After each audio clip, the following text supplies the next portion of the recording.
Hey guys, Rob Woodman here with ACF Environmental, and welcome to LIDbit Episode 2. On the first episode of LIDbit, we took a tour around Portland, Maine, and took a look at a variety of low-impact development and green infrastructure BMPs that have been installed recently. Today, we're going to shift locations and head over to Pittsburgh, Pennsylvania, where a number of green infrastructure BMPs have been installed over the past couple of years as part of the PWSA Green Infrastructure Program. In the 3 or 4 locations that we show in today's episode, you'll see a combination of traditional practices, innovative technologies, and a series of specialty accessories to improve the overall performance and lifecycle costs of these systems. And if you pay close attention, you'll see the focus on some pre-treatment elements that are used in these BMPs. And I think when we look at some of these large city-scale practices or city-scale programs looking to roll out curb-line BMPs, whether that's bump outs, planters, bioretention rain gardens right against the curb, the challenge seems to be pre-treatment. Whether you're in Philly, whether you're in New York, whether you're in Pittsburgh, as is today's case, pre-treatment is challenging. You know, we want BMPs on these curb lines to do 4 things. We want them to treat and filter and uptake nutrients. We want them to look amazing.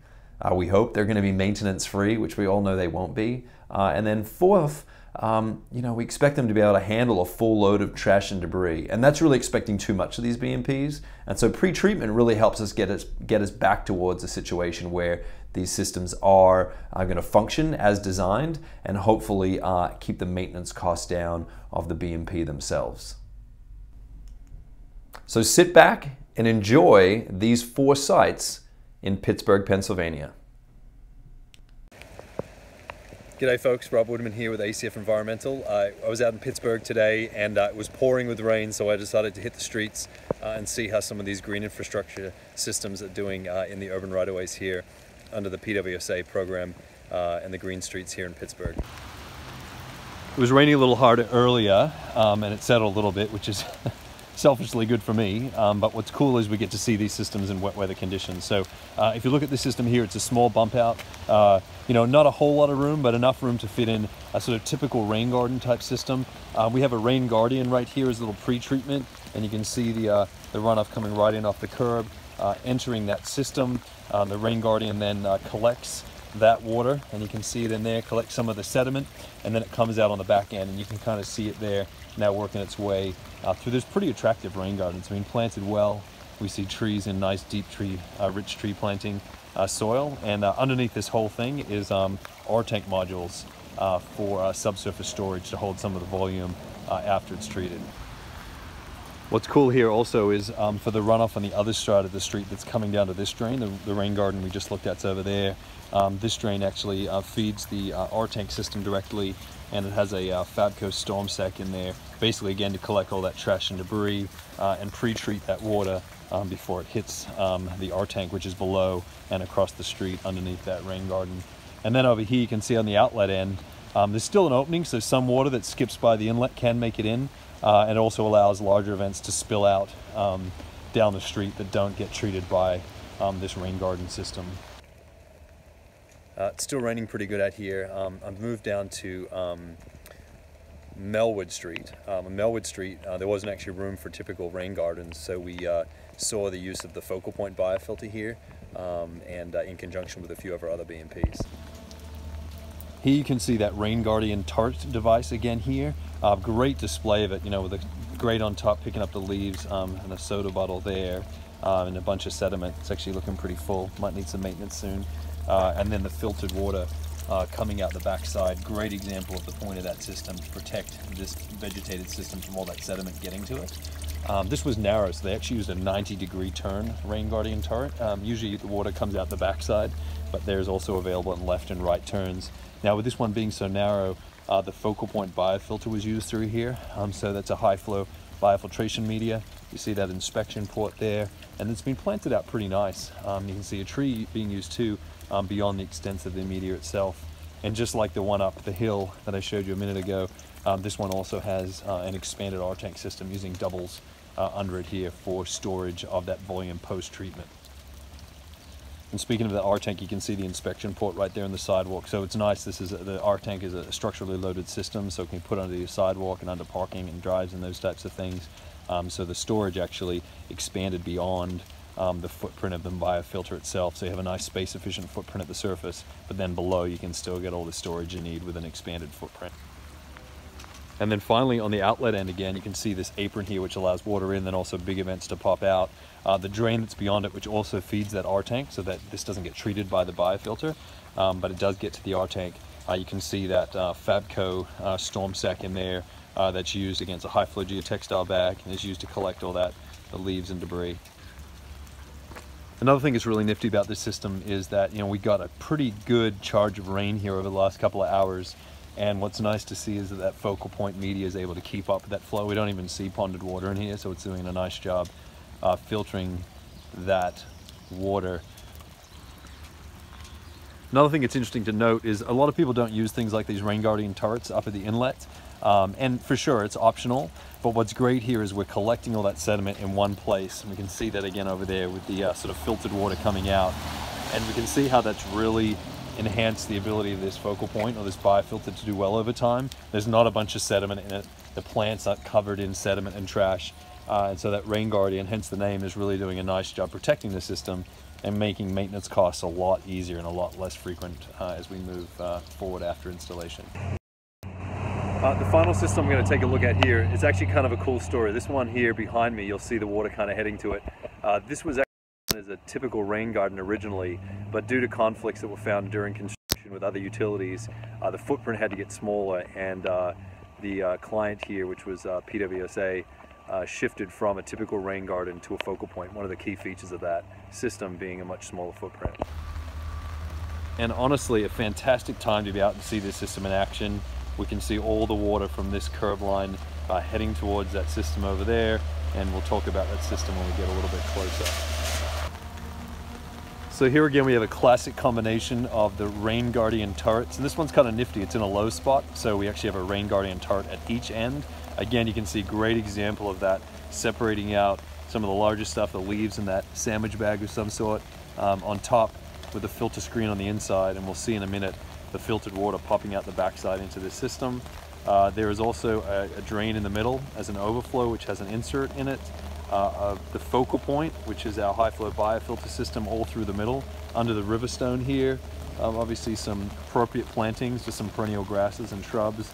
And then there's actually a domed overflow in this one because it's in a low spot, and that also has a filter insert that we'll take a look at in a second. And under all of this system, you can kind of see the pavement patch here. There's again expanded R tank double, so a great way to put all those systems together for one space efficient, high performance, cost effective retrofit.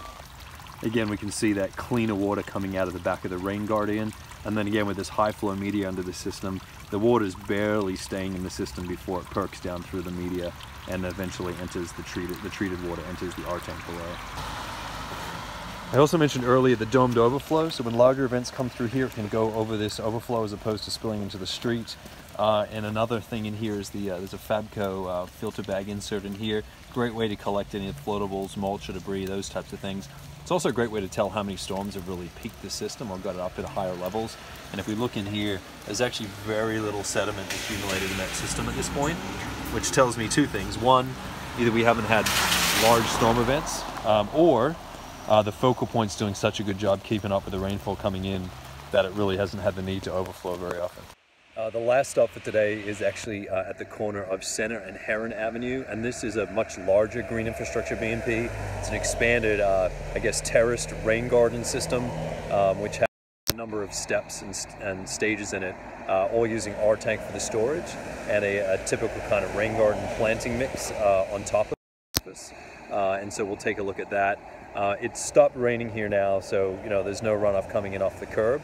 But really, this is a great B&P that shows essentially a magnificent combination of civil engineering and landscape architecture when it comes to green streets, a partnership that is essential for successful green infrastructure collaborations. Now, again, it's not raining right now, so it's sometimes hard to see exactly how the system gets fed water. There's a number of inlet points. There's actually some permeable paver aprons further up where that next car is. But then water also enters via these catch basins right here, or these drains, which are fitted out with, again, with those catch basin inserts. This one then has a trench drain that feeds across to the system and ultimately discharges to this point with some riverstone and whatnot. You'll see quite a lot of grade change as we go down here, which is pretty typical in Pittsburgh. A lot of elevation to a lot of these streets. But along the way, some really interesting use of not only plantings, but then this metal landscape edge, kind of meandering low flow channel of riverstone, a couple of weir devices, and you can see a couple of monitoring device pieces in there too to also see how the system's performing. That then goes down to, you can see that kind of grassy area. That's tier 1 of the system, of a rain garden over R tanks, and then further down, yet again another system.